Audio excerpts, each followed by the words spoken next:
Boaz sits at the gate, the kinsman of whom Boaz spoke comes by. Boaz, ho, such a one! Turn aside, sit down here. The kinsman turns aside and sits down. Boaz takes 10 men of the elders of the city. Boaz, sit you down here. The elders sit down. Boaz, Naomi, that is come again out of the country of Moab, selleth a parcel of land, which was our brother Elimelech's. And I thought to advertise thee, saying, Buy it before the inhabitants, and before the elders of my people. If thou wilt redeem it, redeem it.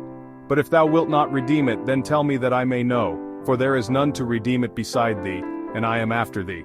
Kinsman, I will redeem it. Boaz, what day thou buyest the field of the hand of Naomi, thou must buy it also of Ruth the Moabitess, the wife of the dead, to raise up the name of the dead upon his inheritance.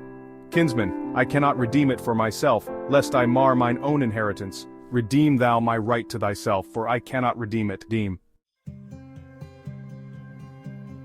Now this was the manner in former time in Israel concerning redeeming and concerning changing, for to confirm all things, a man plucked off his shoe and gave it to his neighbor, and this was a testimony in Israel. The kinsman says to Boaz, Kinsman, buy it for thee. The kinsman draws off his shoe. Boaz speaks to the elders and all the people. Boaz, ye are witnesses this day, that I have bought all that was Elimelech's and all that was Chilion's and Mahlon's of the hand of Naomi. Moreover Ruth the Moabitess, the wife of Mahlon, have I purchased to be my wife, to raise up the name of the dead upon his inheritance, that the name of the dead be not cut off from among his brethren, and from the gate of his place. Ye are witnesses this day. All the people and elders respond. All the people and elders, we are witnesses. The Lord make the woman that is come into thine house like Rachel and like Leah, which two did build the house of Israel, and do thou worthily in Ephratah and be famous in Bethlehem, and let thy house be like the house of Pharez, whom Tamar bare unto Judah, of the seed which the Lord shall give thee of this young woman. Boaz takes Ruth as his wife. The Lord gives her conception, and she bears a son. The women speak to Naomi. Women, blessed be the Lord, which hath not left thee this day without a kinsman, that his name may be famous in Israel. And he shall be unto thee a restorer of thy life and a nourisher of thine old age, for thy daughter-in-law which loveth thee, which is better to thee than 7 sons, hath borne him.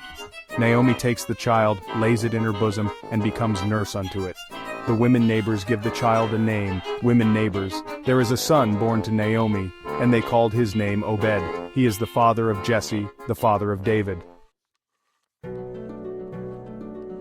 Now these are the generations of Pharez. Pharez begat Hezron, and Hezron begat Ram, and Ram begat Amminadab, and Amminadab begat Nahshon, and Nahshon begat Salmon, and Salmon begat Boaz, and Boaz begat Obed, and Obed begat Jesse, and Jesse begat David.